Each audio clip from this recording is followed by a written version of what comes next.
I'm going to get right into it. Amazing. Okay, so for those of you who don't know or joined the internet lately, launchers is a thing that's been available for a very long time. It's probably something that was in like Vim or Emacs or something, which that did precede my time. But just the ability to use some command structure and launch commands very easily was important. It kind of comes down to setting a keyboard shortcut, which in my case, I use command space. Command space has been what I've sort of mapped to my muscle memory. For some launchers and other apps, they use option space. You can change that to be however you want. But for me, my obsession with launchers and this kind of like productivity hack goes back to an app called Quicksilver.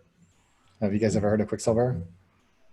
No, amazing. Okay, so Quicksilver looked a little bit like this back in, I think this is probably OS 10.3 or 2 or something. And, you can essentially launch into one of these little windows and then start typing. And of course, things would come up. And this was a great way of getting into your iTunes music. You remember like when everything was like glassy orbs and stuff like that, that was the UI back then.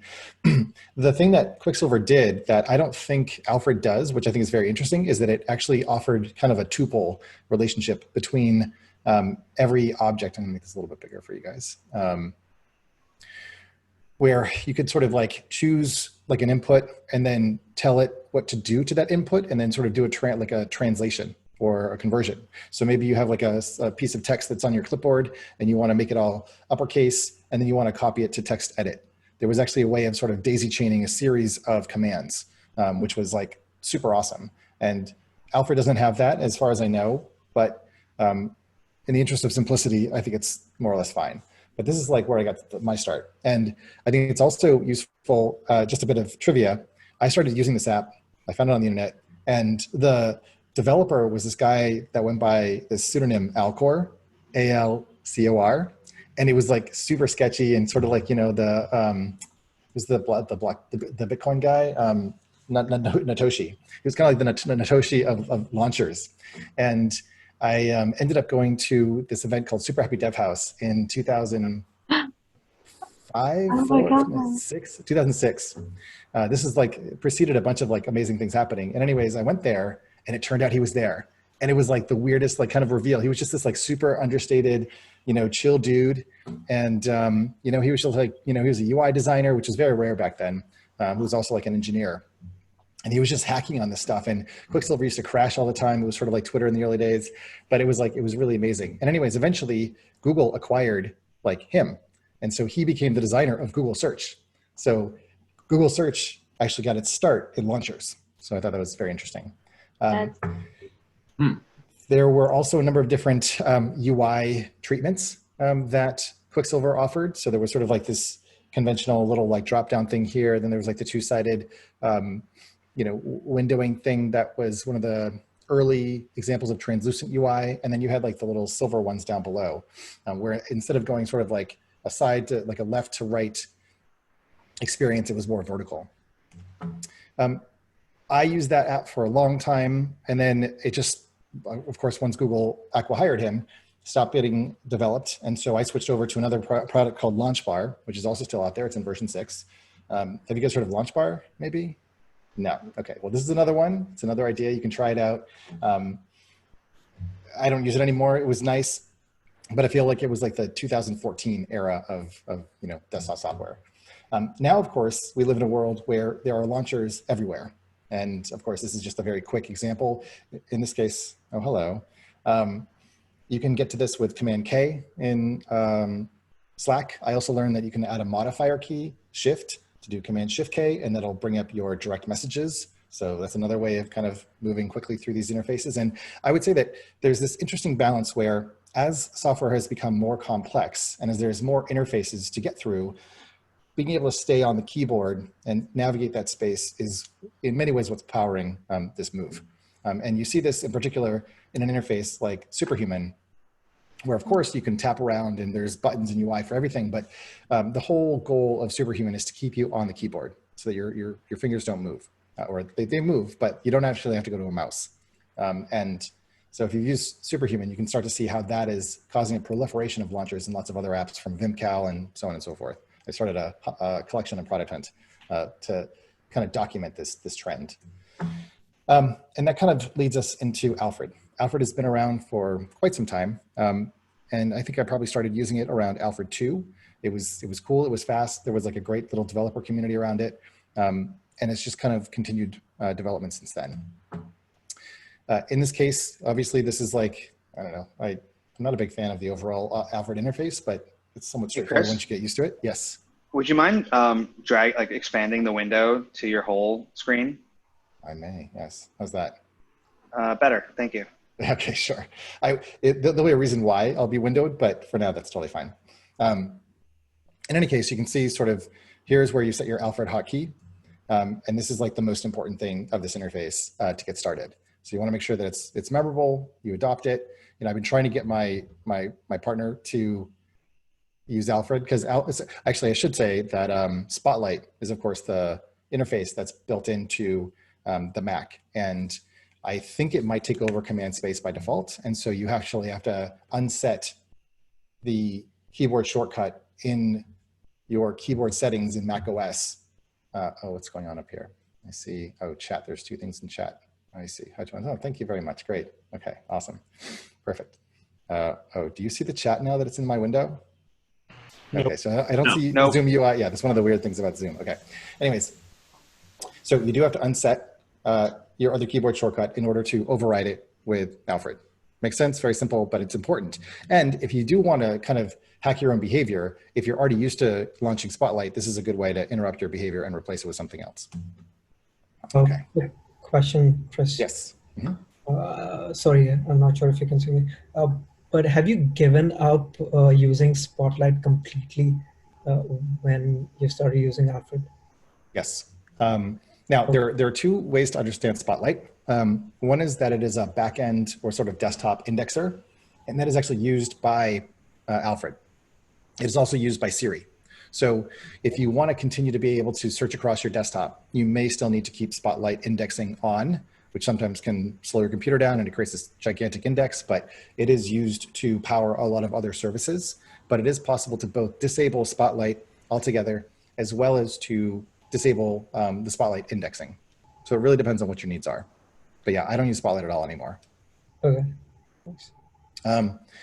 So the primary use case for Alfred is, at least for most people, I think is going to be search, is going to be the Spotlight use case. But I'll show you a number of reasons why imagining it as just a simple Spotlight replacement isn't actually sufficient once I get through all the kind of basic features. So search is one, it's just a launcher. If you have lots of apps, Command Space, and then start typing, and you can launch apps. It also has stored snippets and a clipboard manager. So rather than, it's even hard for me to get my sort of mind around this because I've used a clipboard manager for so long, but for some people, you can copy one thing and then you paste it. And then you copy another thing and it blows away the last thing. And it's like you have like the shortest short-term memory ever. If you get a clipboard manager, whether it's Alfred, or in my case, I use an app called Paste. Obviously you can get like infinite storage and you can remember all the things. And then it's a matter of how you interact with that. And so what's nice about this is that once you're copying things to your clipboard manager or your clipboard history, yes. All right, I'll stop writing in the chat. I'm just like fangirling. That's good. It's good. I'm learning all these new things, and I'm like, yes, I've been trying to figure out this and this and this. So yeah. There are many things that you will learn, I think, today, as I experienced with Melissa. And so I will have a good time, going through all this stuff with you guys. But what's nice about this is, right, you copy something into your history. Let's say you want to store up to like 300 things in your history, like queue. Then you launch Alfred with a different command shortcut, and then you start typing, and it'll find that thing from your history so you can paste it, right?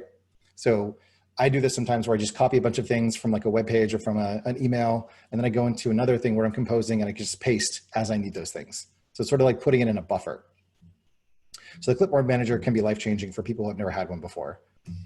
But the real big thing that we're going to talk about today, or at least get to eventually, is workflows. And workflows are essentially, it's a little bit like shortcuts. And I'd love to know if anyone uses shortcuts, because I don't, but I'd love to learn more about them. But those have been built into the operating system with an app called Automator for a little while. And so these things kind of have overlapping functionality, but I think the tooling for Alfred workflows is probably a little bit more accessible and I don't know, and also portable. So you can share your workflows as well. However, in order to unlock those things, you need to buy the Power Pack license. And this is where I'll pop over to the website here.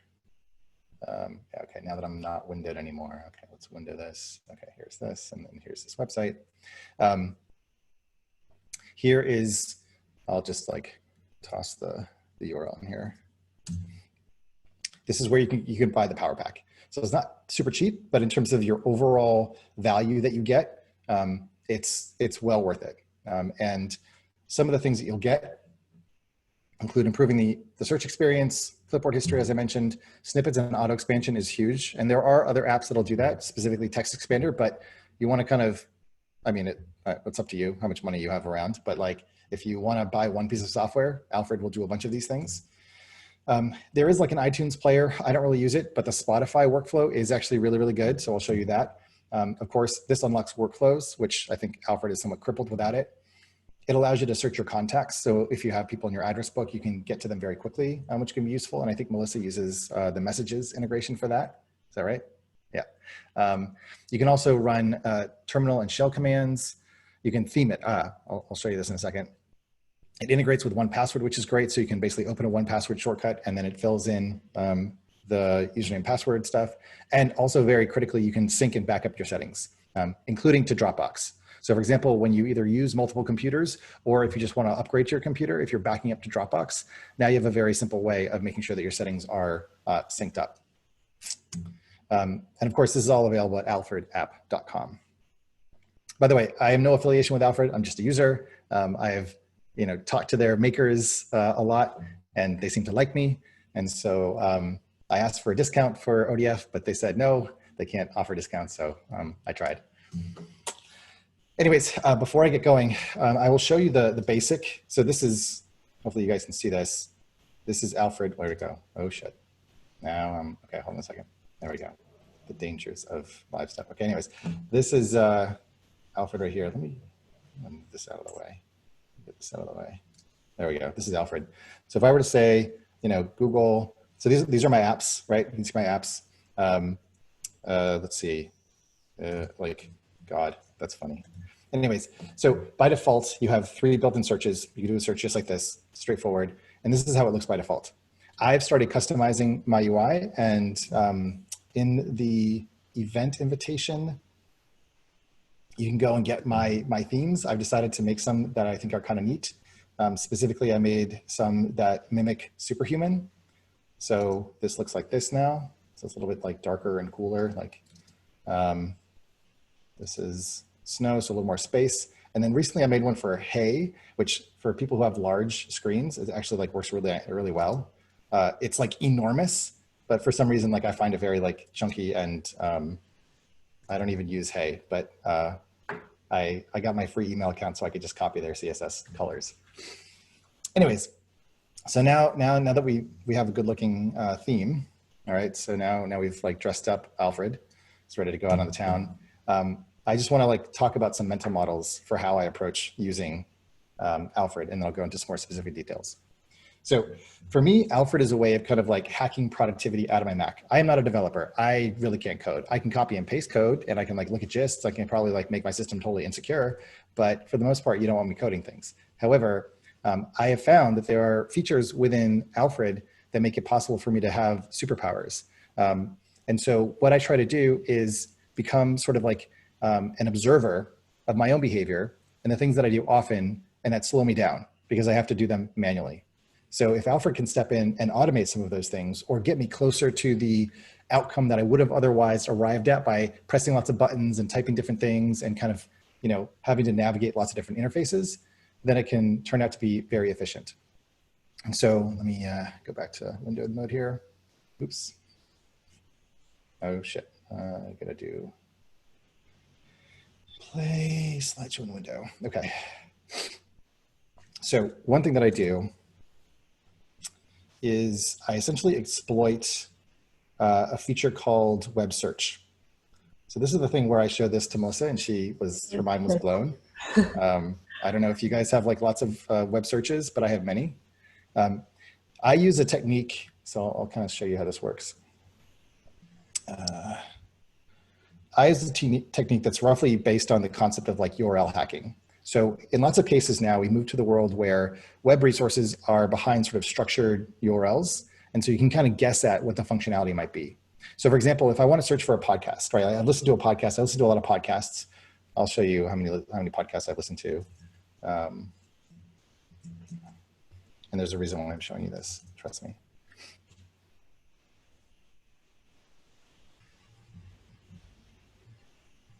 Okay, look at how slow this is. This is like so slow.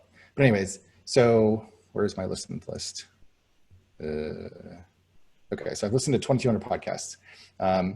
Okay, great. So the one I wanted to, like, let's say it was about iOS 14 public beta, right?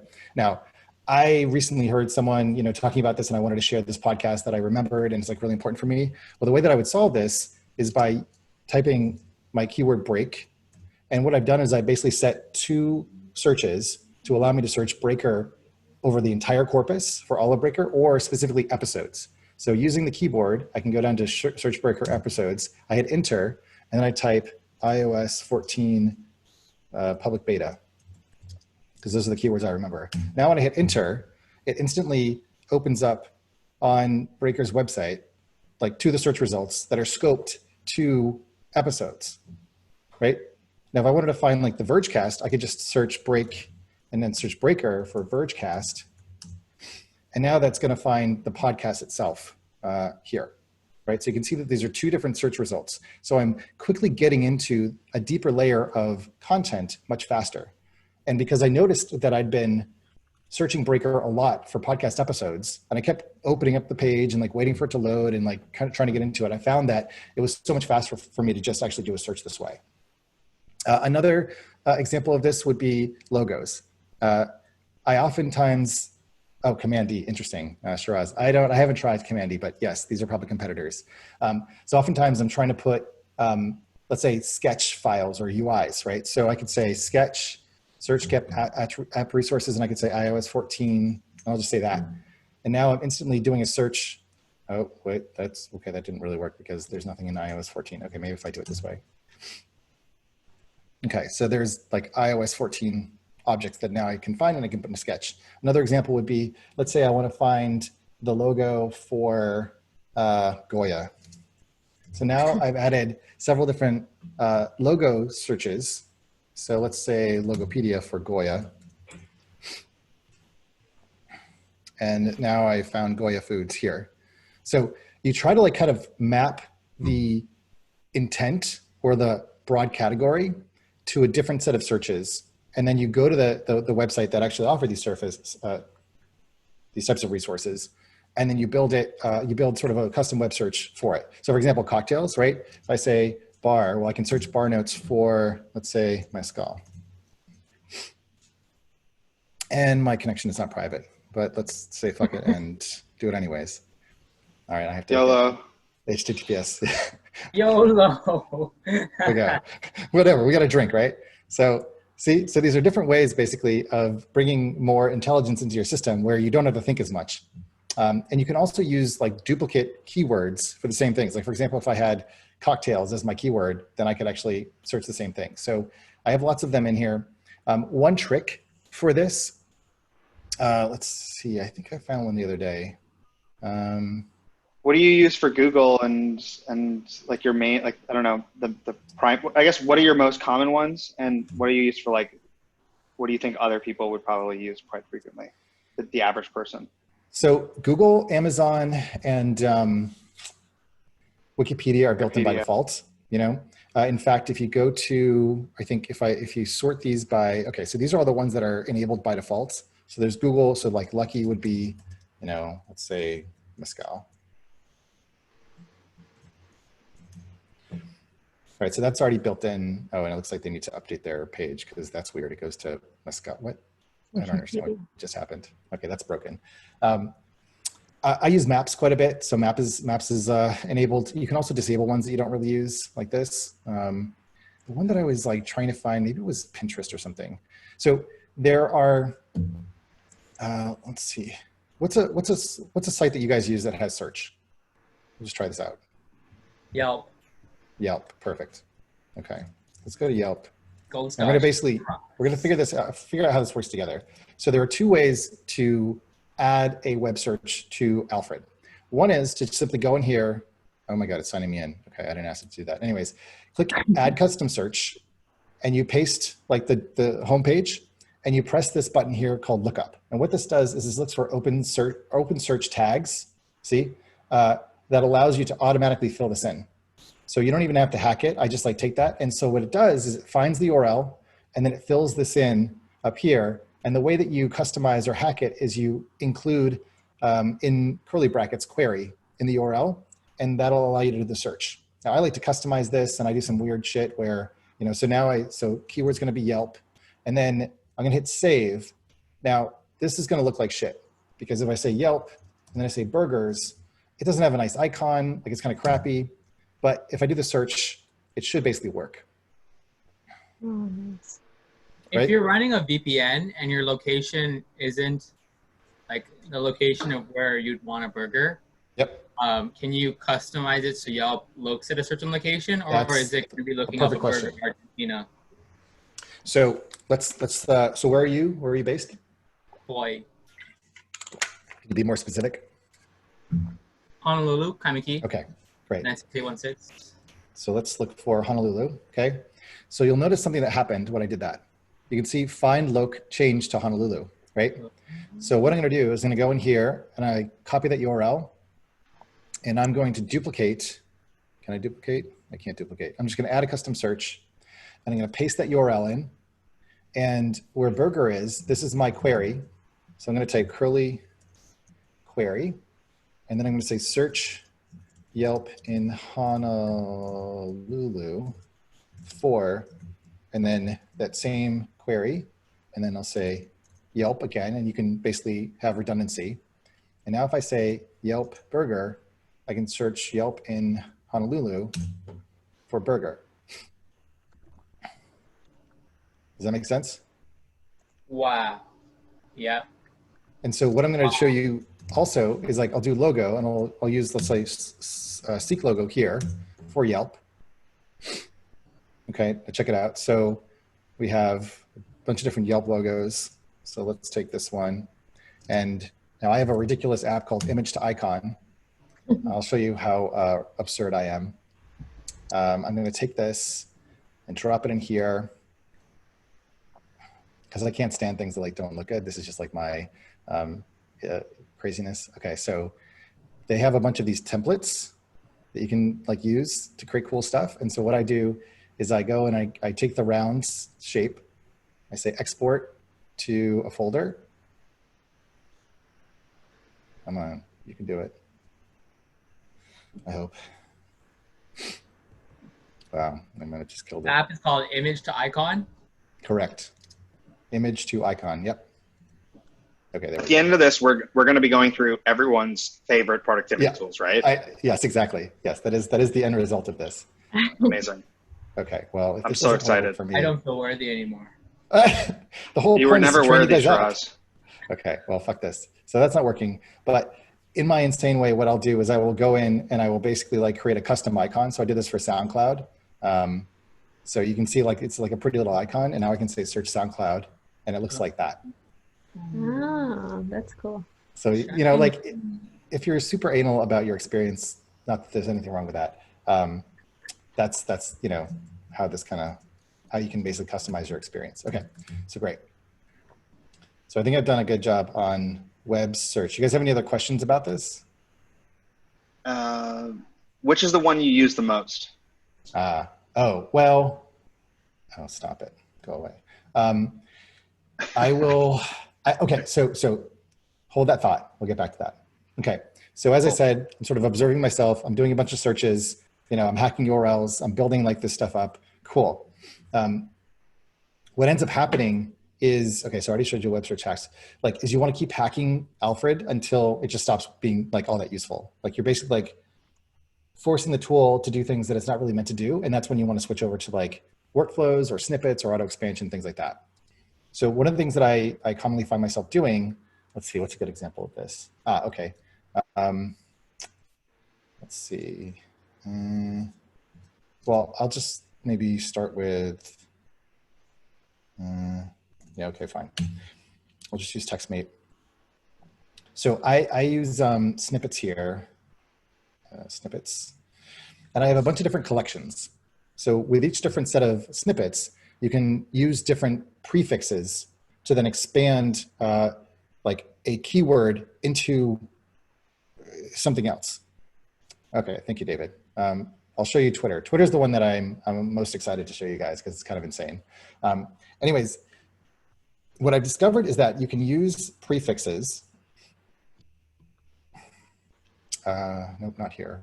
This one, let's see. Okay, so if you create a new collection, you have the opportunity to use, I guess, an affix of a keyword to determine which collection it expands from. Like the language is not really working for me here, but I'll show you kind of what this means.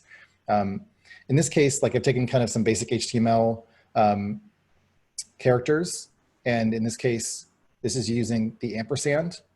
And so if I, let's say, add a new one, let's call this section. The keyword is section, and the snippet is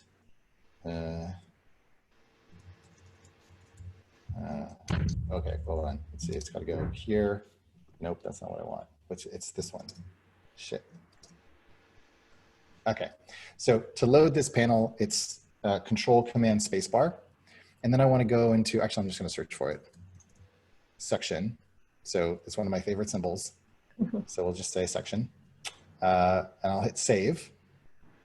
So now you can see if I go into text and I type and section, basically it gets replaced, right? So if I want to change the copyright symbol, I can do and copy, and now I'll get the copyright symbol. So these are just HTML tags without like the semicolon to close, but you can also do more interesting things. And so I've created a collection that I call Double Dragon because it's using the two right open brackets, which is a mouthful. And so when I'm like telling someone like, hey, you want to book a Calendly with me? Like in ODF, I can be like, okay, cool, Cal 30. And then I can basically like share my link, right? If I want to do a 60-minute calendar, then it's like this and then 60. So I'm like reminding myself that there's an association with this collection, which is an expansion, typically of like URLs or personal links. And then there's a duration involved too. And there's even probably variables that I could use that would then append these things if I wanted to the URL, but I'm not going to do that. Where does this become useful? Well, if you create a lot of profiles like on the web, you kind of want to have access to like your profile links a lot. And so what I do for that is essentially, if I type my Twitter account, it's just bracket, bracket, TW, or LI for LinkedIn, or for my website, web, or for GitHub, Git. So it makes it very, very easy for me to basically like share my links all over the place. I also do it for my name, so I don't have to like type my name anymore. And you could probably use, you know, other things like that. But that's next level. The name. That is next level. So especially if you have like a long name. Or if you type your name incorrectly. What's that? You have one for your first name? I don't though. At some point, you kind of have to like weigh the number of characters you're typing against it. You know, if you have like a 5-character shortcut for a 3-character word, you might be doing it wrong.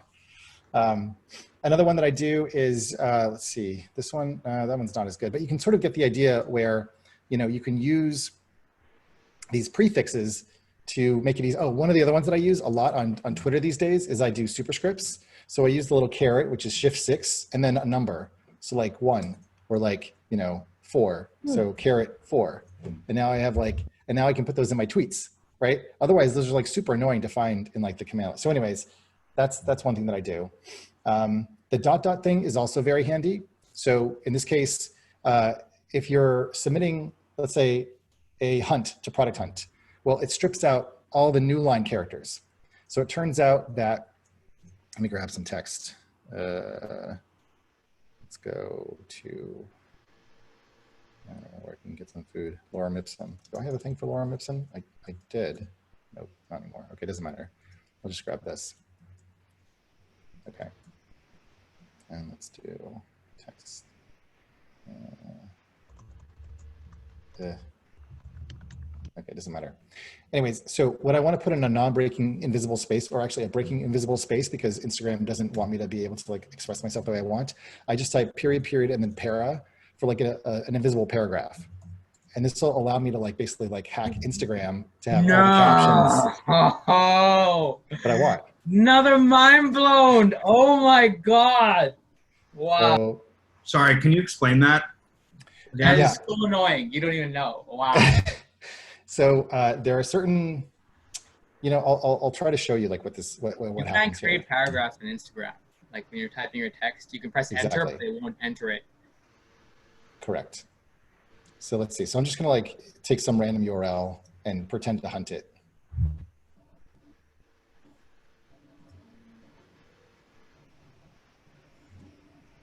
Let's see. Oh shit! I need an icon. Damn. Let's see. Okay, it's just gonna be me. I'm hunting myself. Oh, I need a tagline. Sure. Okay. So you end up in a paragraph like context like this, right? And so this is my that's my whatever.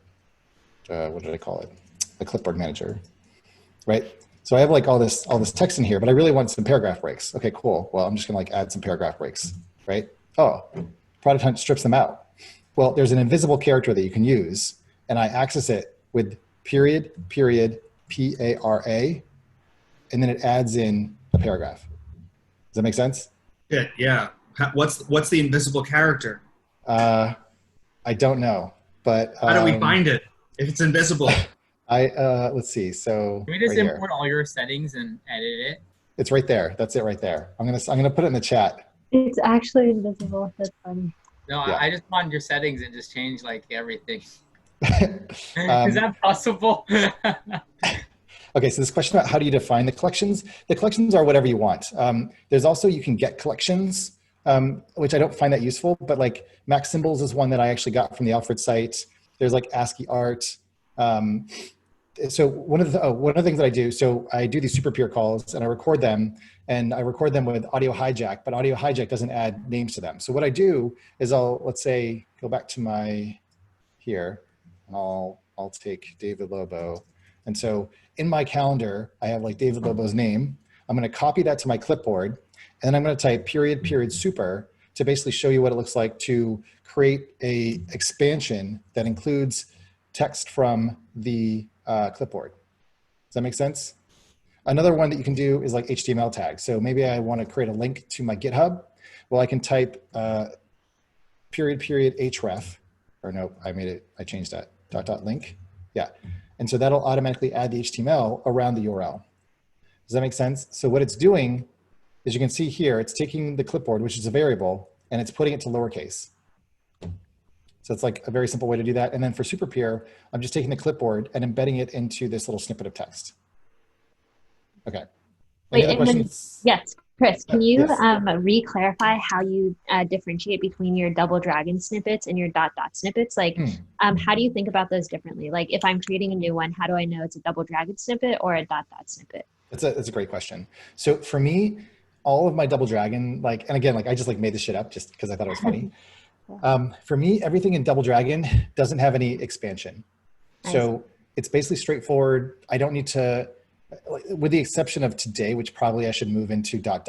Let me see, can I move it from here? I can. So you can change the collection from here. I'm going to change this to dot. And now instead of this being in here, now it's over here. And now when I type dot today, now it expands into like today. So why do you do this? For me, this is really about clustering similar like types of content. So if I know that I want to add a new profile URL because I just signed up for ODF and I want to have my community link, cool. Then I would put that in Double Dragon because that's where all my other profile links are. And whereas like dot, and again, like the prefix is whatever you want it to be. You simply choose, you know, this could be a banana emoji. It just would be really inefficient. So you want it to be very simple to remember. You don't want to break your own brain, essentially. So I just started this one because I realized that you can do all sorts of cool add variables and stuff like that. So I was not doing variables before. Now that I do variables, now I'm like feeling like a pro. So that's kind of how this works. Any other questions about this? Okay, let's keep going because we're getting low on time. So this is the one that I think is probably the most interesting, and I'd love to talk to you guys about it. And as we finish through ODF or like whatever, I think that probably many of us do similar tasks or behave in similar ways, but we don't even realize that other people are probably feeling the same pain and have found their own hacks to solve these complex problems. So whether you're working for a startup or yourself or just doing your own little things, productizing the way that you work and then sharing the results of that can be really efficient and effective. And I use some workflows to enable that to happen. And the reason why you would create a workflow is similar to why you create different collections within snippets, so that you can organize your work and create related like tasks. Like essentially you could have one meta workflow that has everything in it. It would just be very confusing. So I'll give you an example of that. A long time ago, I worked at a company called Neon Mob, which is a digital art trading company. And I went in and I created a workflow. So it's over here. This one, where I could just type, what did I do? Oh, freebie, I see. So this is what I was very naive. But essentially this is before I sort of understood like all the ways that you can like use URLs and things like that. There was the ability to create freebies in the nmob, and this would basically just like open a URL for me. I could also go into the backend and like search the backend user again for someone that was having a problem, and I could go access their account. And this is very similar to like doing web search, but combining a bunch of stuff together. And I'll show you how this sort of expanded over time. But before I do that, I want to show you one that I created recently for, I don't know if you guys are familiar with this TLD. I think it might be new.new. No. I don't remember what it's called. And anyways. Do you have an Alfred command to find that? I'm sorry, what? Do you have an Alfred command to find that? I do. So if I type new, basically what I've done is so there's going to be stuff that's intermixed here, like there's Apple News, NetNewsWire, but all of these other ones are using this workflow. And I'll show you how this workflow works and what this workflow is. So what I discovered is that there is a new domain extension that allows you to create new documents by going to those URLs. So for example, if I want to create a new Google Doc, I type new and then doc, and then I just choose doc, and it goes to doc.new, and that automatically creates a new Google Doc. Does this sort of make sense? Sorry, is that something that's like that's not Alfred related? No. However, it's using Alfred to launch into this convenience function, right? So currently, if I want to create a new Google Doc without Alfred, I would like probably type in, drive.google.com, or maybe I type in docs.google.com. And then from there, I'm like in the landing page, and then I have to hit new. Well, I just want to create a new, let's say I want to create a new spreadsheet, right? I just type new and then sheet, and then I basically like create a new spreadsheet. And the way that works is it's using what's called a list filter. And this is something that I learned about recently, and I don't fully even understand it, but you create a keyword, and then you can basically create a bunch of different objects that have the same output. So in this case, this is a new notebook on, I forget what this is called. Let's ignore that one. You want to create like a new short link. Bitly has bitly.new. Google Calendar has cal.new. Yes, you could type these things directly into the browser, but you have to remember them. So instead, I want to create kind of a workflow where I just type new, and then whatever it is that I want to create next. And ideally, that exists out there. And as more become available, like even in this case, this is not a .new address, but if I want to create a new hunt, this is the URL. So now I start with new, which is my intent, and then I daisy chain a bunch of other stuff.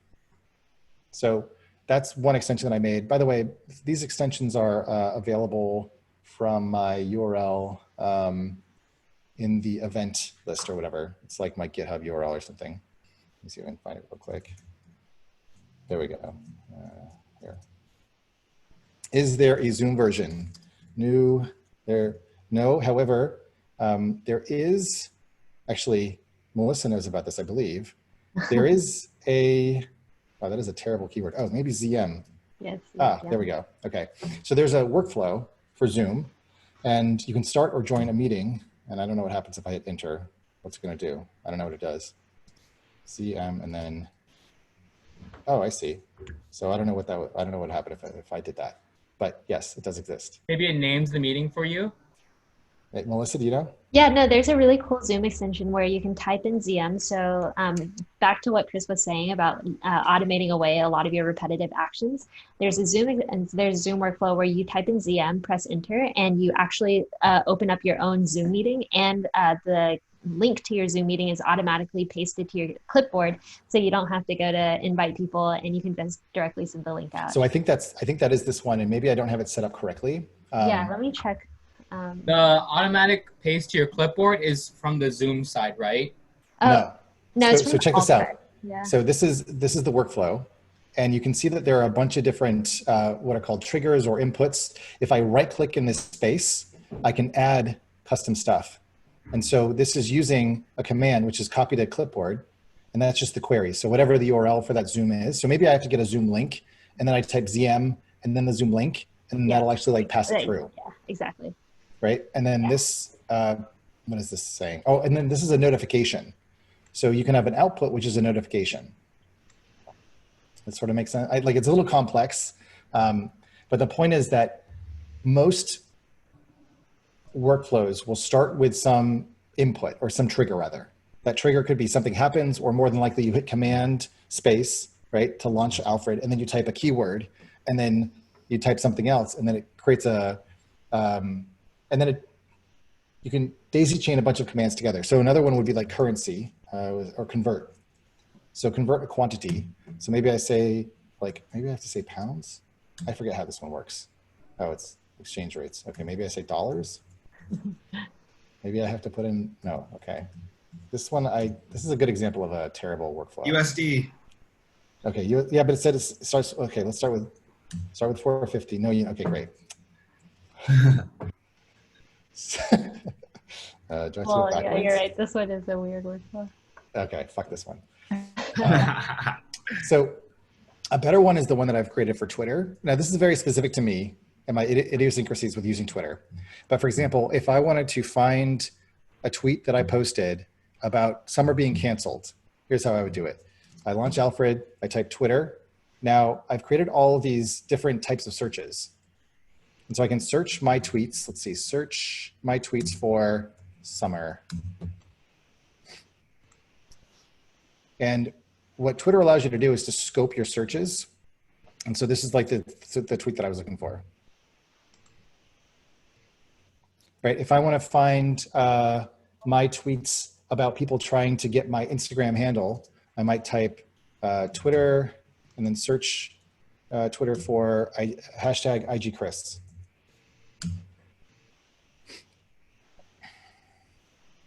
And now I can find people who are asking for my username. Wait, do you have the Chris username? I do. No ways! Wow, that is next level. Well, you can see how bad it is actually. It's a little painful. You could search for, let's say, I want to search for videos. Hopefully this doesn't go wrong. From Trump Bible.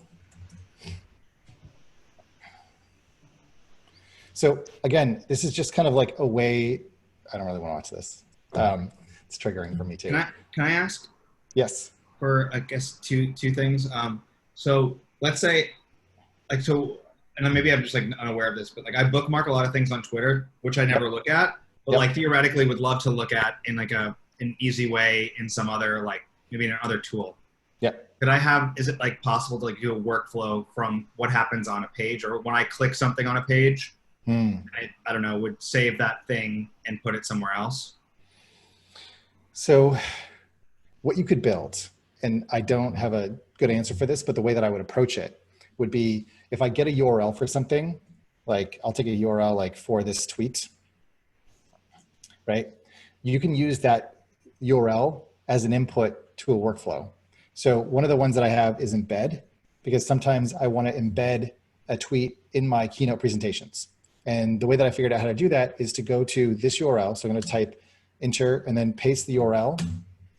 And this opens up Twitter Publisher. So now I can actually take a large sized image of that tweet and embed it in my presentation if I want. I mean, this is kind of a ridiculous tweet to embed, but you kind of get the point, right? Does that sort of make sense? Yeah. So to answer your question, like I would use maybe like, you know, save as a bookmark or like bookmark. I don't know if there's, okay.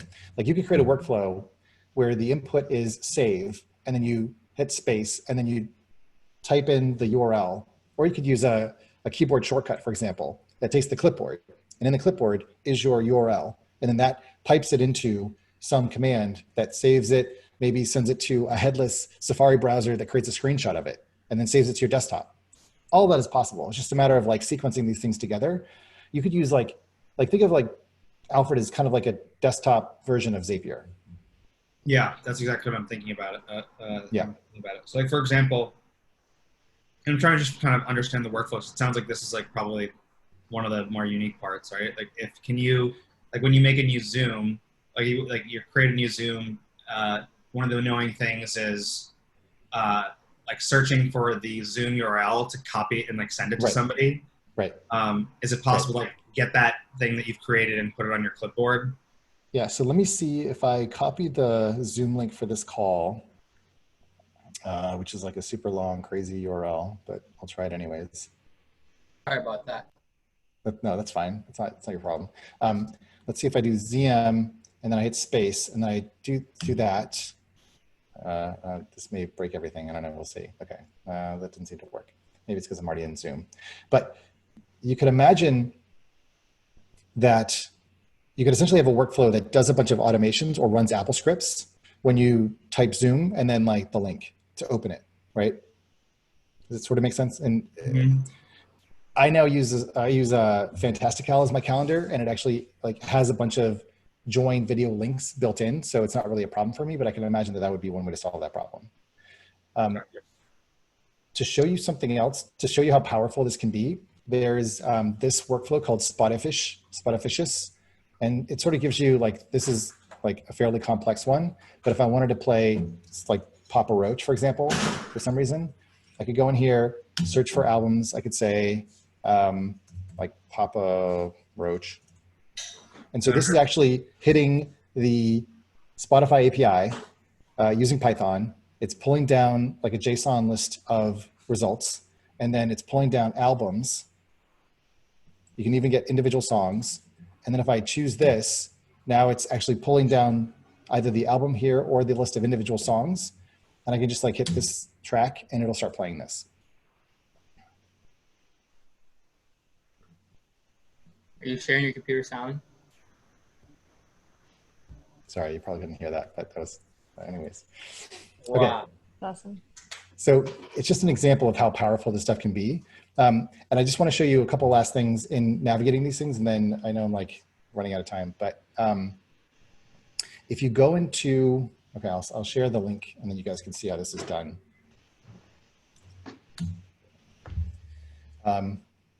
There's a bunch of different like scripts in here that are, in this case, these are running PHP. So you can run whatever sort of backend server you want to use. If you go into, I think it's, yes, okay. So, okay, this is not using. How technical do you have to be to put these things together? So I built my Twitter one with, obviously without like writing any code. It's just hacking URLs, but it's gained so much efficiency for me. And there's even more that you could do, like actually, and there's, I'm sorry, I'll show you one more thing. Okay, so this is where it gets really interesting. So this is Sonos, right? And one of the things that's really annoying about Sonos is that it doesn't integrate with any of the like kind of Mac machinery. It's its own thing. So what I've built is a workflow that allows me to play or pause. So you can see it change that right there. And I'll just do that again. And so you can sort of see how it toggles. Where I can go to the next track. And you can't see it, but that did just like hit that key. And the way that this works is that this is running an Apple script. And the Apple script basically I use something called the UI browser, which is an accessibility tool. I know now I'm getting like super crazy. Where, and this may crash, But if I say choose application and I choose Sonos, basically what I'm doing is I'm UI scripting. Okay, so let me hide this. I'll put these side by side so you can see. And so this is the application Sonos, and these are all the UI elements of that interface. So if I type standard window 1, and then I think if I can do, let's see, so the button slider here, this is this volume slider here. So if I were to change those buttons using AppleScript, I could decrement or increment. That's moving that interface up and down. So what I've done here is, let me find a simpler example. I'll just show you how play pause works. So play pause, basically it just activates this one script, this one Apple script. It says tell application system event. So this is like a system listener. To tell the process Sonos, so that's the application, to click button 3 of window 1. So what is button 3 of window 1? Well, I'm in window 1 here. Button 3 is the play button. And so if I go to screen reader, I think this will work. Yeah. So you can now, basically I'm doing almost like an inspect element for the Mac UI. And from this, I can now do UI scripting using AppleScript and then use Alfred to tell it to, in this case, press or unpress or raise, right? So this is element, so this is button 4 of window 1. So see how like that can work? I mean, again, this is like, depends on how deep you want to go and how motivated you are, but like with Sonos. I want to go deep. I want to go deep, Chris. Show us the way. Well, so this is probably like one of the more advanced ones because it also, in particular, Sonos is designed and built in a very strange way. But that's how that workflow is created. Wait, the UI browser is actually super cool. I've never heard of it. Like, can you use it with like any, literally any app? Like I said, it's an accessibility tool. And so essentially, so you have to allow Alfred to have accessibility access. Yeah. So then it can manipulate anything on your screen. Wow. Yeah. So that was something I learned. Go deeper, Chris. Go deeper. Show us the next level. We have to go deeper. Let me see what else is there. Okay, I showed you the Twitter. I don't know. I don't know if we can go much deeper. I'm barely figuring out how I can like scratch the surface. I'm just like, oh God, I can't even get my credit card information to buy this damn thing. I'm like, what's my password to get into my ramp account? All right. I should have started like you have to get 1Password and put all your things in there, and then you can like start to work on all the other stuff. No, I have 1Password. We just got ramped. That's why we switched over from Brex. I see. Okay. Do we need to buy the lifetime? Do we need to like get all the upgrades? Yeah, I would. Oh yeah. If you're gonna go deep, you might as well go deep. So I love spending all of my wallet on productivity tools that I use for like 1 month. I will show you a few more that I use pretty regularly, and then we can like open it up. So anyways, there's a lot more of this stuff on Alfred Forum. There's a lot of developers there who, do a lot of great stuff. There are some community members who have been there for a long time and are a little bit territorial, but they're fine. They do want to be helpful. That's one place to go. Packle.org is poorly maintained, but it still exists, and it's another place to get a lot of workflows. I'm finding that a lot of the workflow activity happened in like 2014 to 2016, and so many of them are broken.